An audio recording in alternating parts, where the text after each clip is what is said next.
We talk about it all the time. If you're asking your friends who have never done business about business, you're in the wrong circle. And apana success, it was clue from people who have not done much. But to the man who comes through every Monday to provoke, inspire, and equip, give it up, George Billionaire in the building. Holla, holla. Holla, holla. It's your boy, George Billionaire. Yeah. And Becky, what a hyper you are. I think whenever I'm going to speak at certain events. That's why I did that. Like in wrestling, you always have that coming in. Yes. At such and such pounds and etc. We bring George. I like that. I like that intro. Yes. You got yourself a job. I like that. No, my thanks. It's been good. It's been great working with you. But it's time to go. Yes, time to go. Pressure, right. Big shout out to all the pulsers on this amazing, the most listened to program on radio. That's talking business. That's talking about changing your mindset and becoming a better person. And 1st of December, it's amazing where we've come from. Love the month of December. And there are just 30 days left until the end of the year. And so much has happened this year to so many people out there who deliberately did something different. But a lot also has not happened for people who did not do anything. And I believe, especially as we begin the new year, that as much as we've been in this year, my greatest challenge to people at all times is that you never know what the year holds, but you have a direct impact on what can actually happen in the world in the year. I have a direct impact to it. Because remember, Becky, one of the greatest questions asked by people is, I don't have capital, I don't have the resources, I'm not educated for this, I never went to school for this. But what most people don't realize is that the simple thing called business, especially that we teach here, business is about mindset. And capital is a type of mindset that you have that can actually begin to open things up for you. Because if you look at most people who started businesses, it's an idea that actually follows money. It's not the other way around. You don't get money, then you get an idea. You must have an idea of providing a product or a service, and then the money will follow. And I think we've seen this with so many people who've gotten capital injection in their business, and then after a couple of months they run dry. We've seen it with the people who win $1 million lotto, and then after a year that's because they don't have an idea or a product or a service that they are willing to give out there that people can actually buy and exchange money, so that their money doubles, triples, and actually grows. So one thing that I encourage people, especially this coming year, with the little that you have, and I say this all the time, and it sounds so rhetorical, Becky, after we've been on the program for so many years, that the greatest secret to getting ahead is to get started. True. We must get started. Without starting, you'll never know what is behind that door. You will never.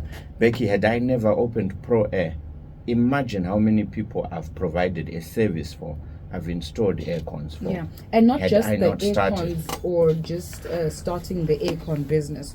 You would not have known how much of an entrepreneurial bone you have in you to start the other businesses that you have.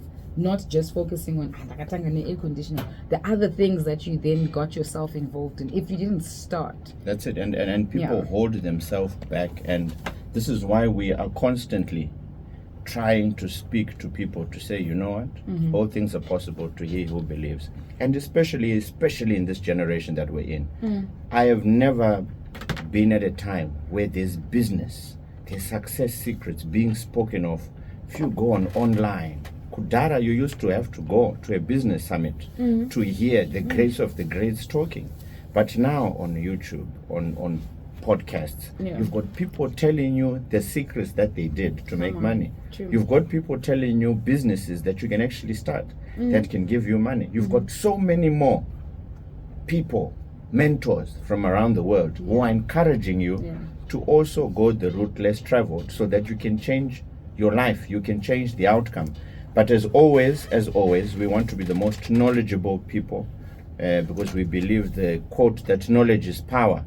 But unfortunately, that is actually one of the biggest lies ever told. Yeah. Application of knowledge is power. Applied. So we want to study, cram, get 15 points, get masters, get this, but we are not applying it practically in our lives. Then how are we doing it? And all you do is you have that picture of a gown, throwing your cap up, Yes. you are well educated, Yes. but unfortunately your pockets cannot speak the same language than what you are showing. There's a gentleman I was listening to when you were talking about online and YouTube. The information is there.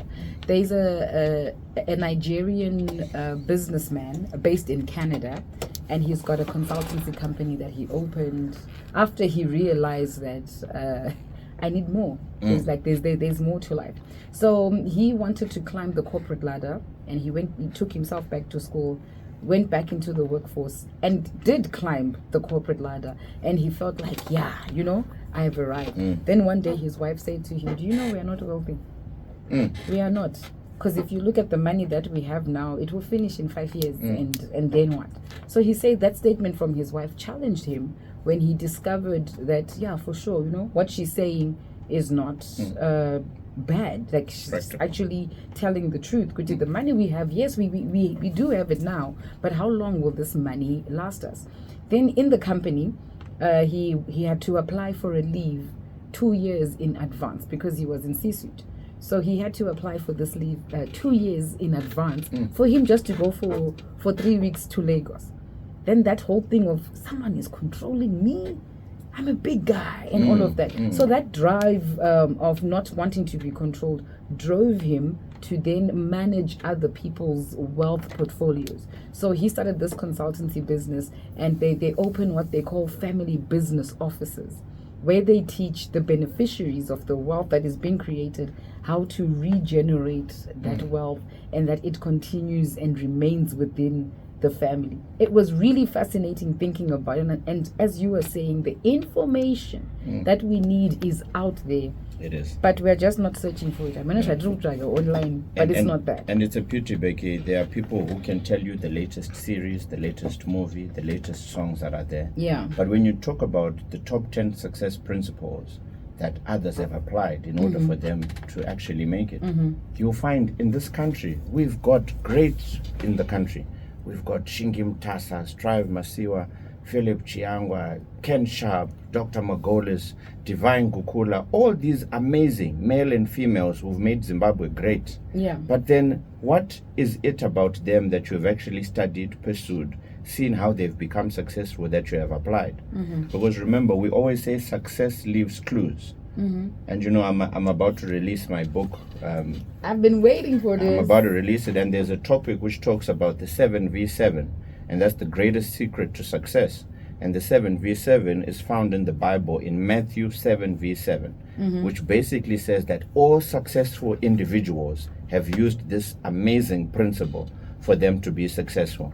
They have gone and asked, they have seeked, and they have knocked all their way up until success. When is this book coming out? This book is coming out first month of 2026, and I can tell you, I've been writing this for the past. I'm going to buy the first book. But in life, you must ask, you must seek, and you must keep knocking, especially to people who are successful. Most of the people, right people, right? Most of the people listening right now, if you look at your associates, the people you call your friends, we talk about it all the time. If you're asking your friends who have never done business about business, you're in the wrong circle. And upon success, it was clue from people who have not done much. But when you change and you go and ask some of the names and so many more in the country who have made it, how did you do this? You'll be amazed at the nuggets, the sacrifice, the principles. Because business is about principles. That's it. If you don't apply those success principles, there's nothing at all. And unfortunately, this is why our people perish, because they are wanting to be book smart and not applications of knowledge. Because knowledge, apply. A seed is useless in your hand. Yeah. But if you put it in the ground, then it becomes something. Where there's debt, that's where it begins to come out. Asha, we can start preaching about this whole thing. I can already see where your mind was going when you said you put the seed in the ground where there's dirt. The dirt represents something else there. So let's focus. Let's come back. But we are still on track. We're gonna kick it off from what we discussed last week. So there were questions that were hanging, and I think we'll just address one of them and then get into today's case study. So one of the questions was, does entrepreneurship get better? Does it get better, or this is just a rat race and we're all just lying to ourselves about entrepreneurship? Does it get better? You know, the thing with entrepreneurship is just like a seed planted in the ground. At the first couple of years, you cannot enjoy the shade of the tree because it's growing. You have to keep watering it. You have to keep doing the right things until it grows to such an extent that it now becomes a fully fledged tree, which is now providing shade and cover, not only for you, but for many people around. But the unfortunate thing, the same time a tree takes to grow, ultimately is also the same time a business takes to grow. Because it doesn't happen overnight. And once you get more mature, people know your brand, people know your services, you begin to create a bigger and bigger sphere of clientele, which ultimately leads to your bank having more money. So entrepreneurship does only get better. One thing I can tell you, especially to the example you spoke about in the corporate world, it can get good as you go high. But remember, it's only for a certain percentage of people that are up there. The rest, it's the same. It's only this month of November or December when people get what is called a bonus, right? And they get very excited about that. Yeah, that's just that 1 month in the whole year. But entrepreneurship with time, after 5-10 years of sheer determination, resilience, you will begin, Becky, to be able to do things you never thought you could do. You can now fly without having to ask your boss for a leave to go and spend Christmas away, because now you are able to. But it takes time. So definitely it does get better, but it doesn't get better in the first year, second, third, fourth. The older it is, like they say, wine matures with age. So is it with sheer consistency and determination on that one thing you're doing. Your later days surely will be greater. And this is why you see those who have become well established in business, then at 40, 50, they buy that car that now they don't even feel that they've used money to buy, because their business has matured at such a stage that even if they buy that top of the range car, it doesn't affect their balance sheet. So definitely, as you continue being persistent like the greats in this amazing country of Zimbabwe, you've seen them. Definitely because of the 20, 25 years, 15 years in business, they are now totally living a different lifestyle compared to what they did at the beginning. Because at the beginning it was just that one-roomed office. It was that same car for many years, not changing lifestyle. But definitely the shift of lifestyle will come later on, and your business will be able to sustain you without you breaking a sweat. All right. So for those who are in business right now and they're facing like the challenge of continuing even sales low or closing it down, what's the way forward? What are they doing? I always tell people that if you have a plan B, plan A is not going to work. And sometimes, yes, reality comes in. Remember, I spoke about the days I opened a phone shop in Glenora. And what I learned from there was I was supposed to get council approval to build a structure, right? And then I tried another business. It didn't work. But once you find your niche, stay in that thing. I think we've said it before. Whenever people mention your name, what's the first thing that comes to people's minds when they hear Norma, when they hear Becky, when they hear George? That thing, make sure that cash cow, that thing that brings in the most money, make sure you water that seed more than anything else, because that's the first thing that's bringing you in money. So people must learn to focus. Even if times are hard, there's going to come an opportunity that's going to need your products and service. But unfortunately, because our Dreambo, that opportunity is going to go. Slips away. So you must focus on becoming a household name in your industry. And I think we highlighted this the last time, that if you want a wedding planner, if you want somebody to do your makeup, if you want somebody to a car sale to go and buy automatically, and that's because those people, even though things were hard and tough, they didn't stop. They kept self-educating themselves, going to expos, perfecting the craft, making sure they go to a different country to get clothes which are different from the mass market that's there, and they focused on a niche. That's what separates you from being a different individual in whatever you're doing. So because people want to give up, I would say go back, self-teach yourself some of the things that you can reintroduce. Okay. Because if your business is just like everybody else around the corner, very soon people will go there and forget about you. So always keep refinding other additional things you can add to your already existing products, which people will definitely choose you above the others. All right. If you're just joining us, welcome to The Pulse. It is Hustle Hard with George, a billionaire, where we talk all things business. So getting into our case study for today, we are turning a tough year around. So let's take a look at Rachel's story. Rachel has been running a small business in Zimbabwe for a year now, and it's been a mixed bag. Despite her best efforts, she hasn't seen the financial growth that she hoped for. And this is what we normally do. We start the business because we want the financial freedom, we want the financial growth, wanting to be able to spend the money without questioning, which, oh my gosh, how much did I spend? So Rachel wasn't seeing that.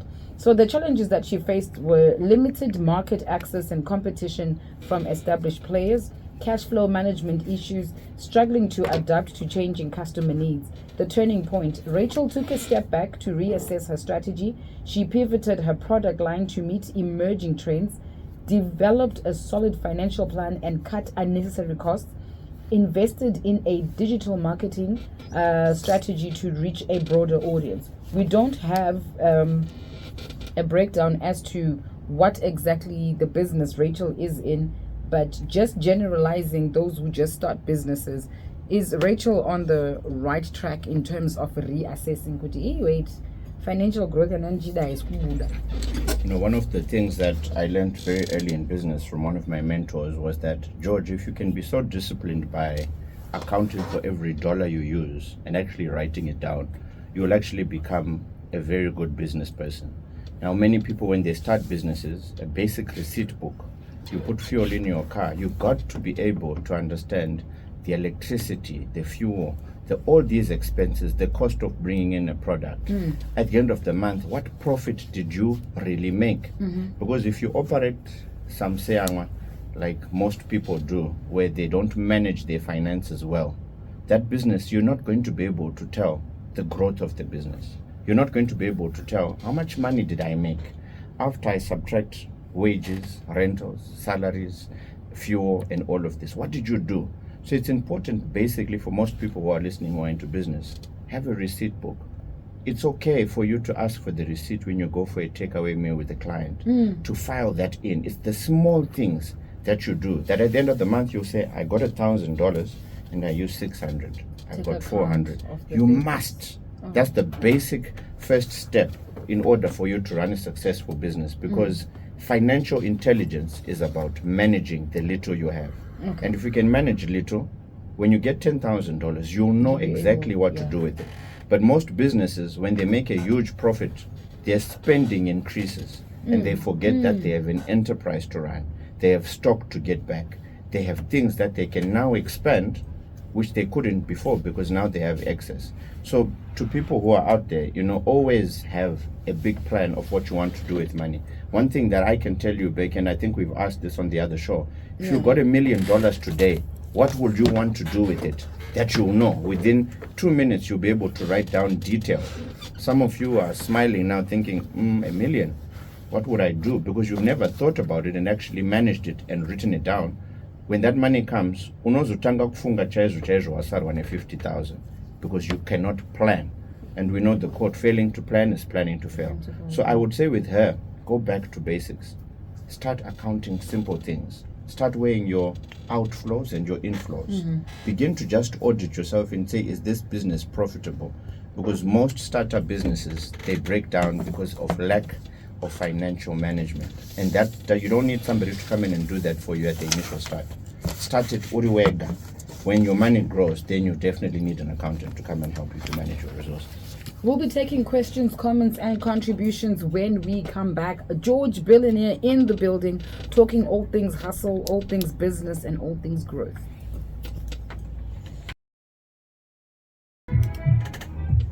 So we just had a quick chat with George off air, and the question I asked him was, did you ever feel like you wanted to close Pro Air? I did at a time, and at that time, Becky, I thought I was Superman. I thought I could do all things through Christ, you were even who gives quoting me the strength. scriptures. I don't need anybody. And at that time, things got tough. And thank God for, like I said earlier on, the amount of lessons that people teach. And I went to mentors and I asked, things are not okay. And they made me do this very simple thing. George, just tell me last month, how much money did you use? Okay. And I failed to answer a lot of questions. How much money did you use? This is the Not reason make. why your business is not becoming profitable and you're about to close. Because urukutaza financial management. And there are many people out there. Wakaoda zvine mari. How much did you use? And how much at the end of your expenses do you have? Most people right now with their businesses, they cannot define a profit. They cannot define what is currently going on because they lack financial management. And Ipapo, thank God I got mentors. Thank God I got people to assist me. And I asked. That's why on that chapter 7v7, it goes on to talk about some of the things that I learned in my times where the lights were nearly off. And I went, I asked, I seeked, and I kept knocking on these successful people. Yeah. And they gave me some of the nuggets which I share here and I implement in my life. So when you ask, seek, and knock at the right people, they'll give you answers. But don't be Superman or Superwoman in your life. Right. There's no man who is an island. There are people who've gone through exactly what you're going through. But the simple thing you can do is to ask, how did you overcome times when you thought you were going to close your business? And you'll feel how that relates with you because you're at that time. But you cannot solve a problem at the level that you are at because already you are in the problem. But if you ask somebody who's been through it, they can give you what they did. Yeah, and they definitely went through it. They went through it. Becky, there are times I wanted to buy a nice Mercedes Benz. Why not? I thought I had arrived at that time. And I was sobered down by mentors to say, George, Pora, calm down. Relax. That time will come. For now, let's give back into this engine so that we make it bigger. And then there's going to come a time where you buy it and not even feel it. But for now, sacrifice onto the business for these couple of years. Yeah. And sooner than later, you will get the harvest. Don't eat the seed now. Yeah. Otherwise, there's no harvest that you ever have. Absolutely. So if we were to ask you one important skill entrepreneurs need to develop, it would be obviously the financial I would say, entrepreneurs differ, Becky, and with entrepreneurship, get this correctly. And I think one of my mentors told me this amazing thing that has made me be who I am. He said, George, one thing you should never, ever lose is your enthusiasm for your business. Okay. Love your business the way you do. You wear it every day. You are driving in a branded car. Wherever you go, you are talking about it. And that is what has caused people to notice me. It's that enthusiasm. And in business, Becky, remember, you don't know who your potential client is. You don't. Which is why one thing I was told, George, wear your brand. Make sure people know about you. Make sure when somebody asks you, doesn't matter if it's a security guard, this explain to them. Because everybody has what is called a sphere of influence. Yes. And I say to many entrepreneurs, it's very difficult, especially the way most entrepreneurs are dressed today. You're dressed like you have money already.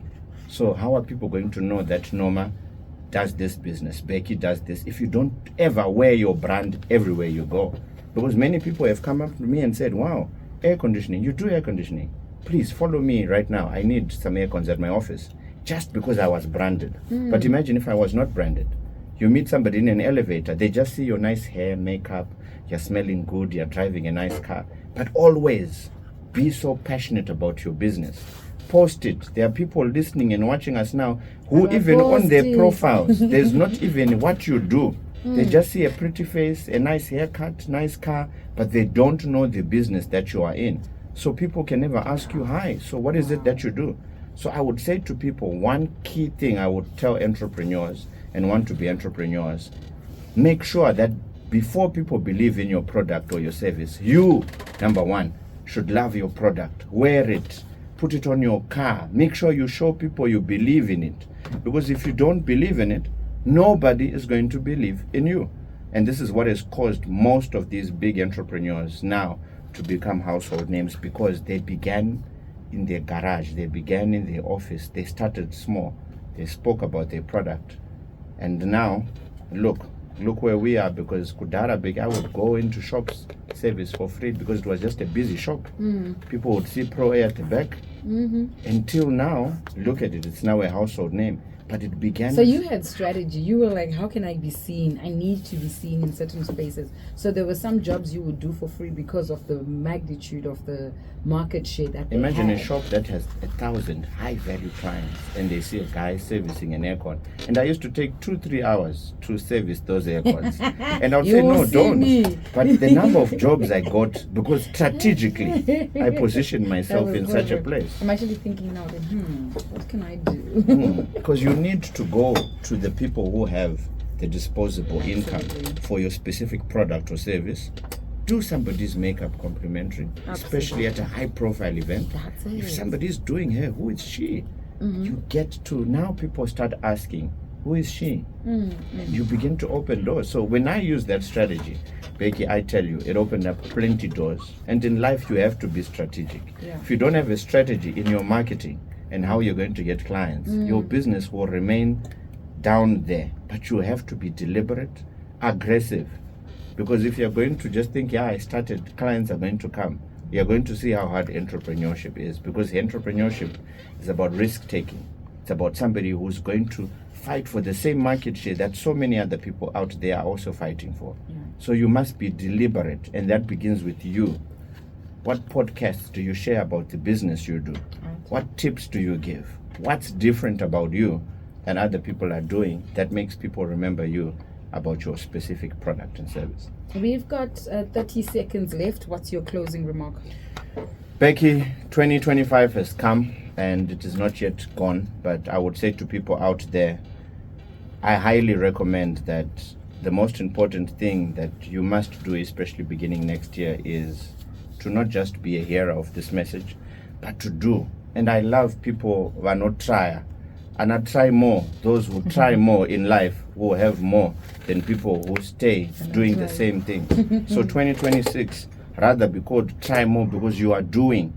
Because this year you didn't do much, which is why this year is ending on a low note for you. But try more. Keep trying more and more and more. The more mistakes you make, the more lessons you learn. And sooner than later, just like the man who invented the light bulb, you'll get that aha, and you'll find that business that's going to transform your life, and many more. Awesome stuff. George Billionaire stepping out from Hustle Hard on the Pulse. It is 1 o'clock on Capitalk. Stand by for the news.